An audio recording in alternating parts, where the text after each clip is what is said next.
بسم اللہ الرحمن الرحیم۔ پھر یہ تمہیں کیا ہو گیا ہے کہ منافقین کے بارے میں تمہارے درمیان دو رائے پائی جاتی ہیں؟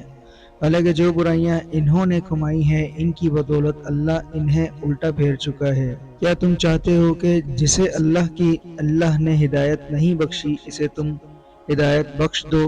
حالانکہ جس کو اللہ نے راستہ سے ہٹا دیا اس کے لیے تم کوئی راستہ نہیں پا سکتے۔ وہ تو یہ چاہتے ہیں کہ جس طرح وہ خود کافر ہیں اسی طرح تم بھی کافر ہو جاؤ تاکہ تم اور وہ سب یکساں ہو جائیں۔ لہذا ان میں سے کسی کو اپنا دوست نہ بناؤ جب تک کہ وہ اللہ کی راہ میں ہجرت کر کے نہ آ جائیں، اور اگر وہ ہجرت سے باز رہیں تو جہاں پاؤ انہیں پکڑو اور قتل کر دو، اور ان میں سے کوئی کسی کو اپنا دوست اور مددگار نہ بناؤ۔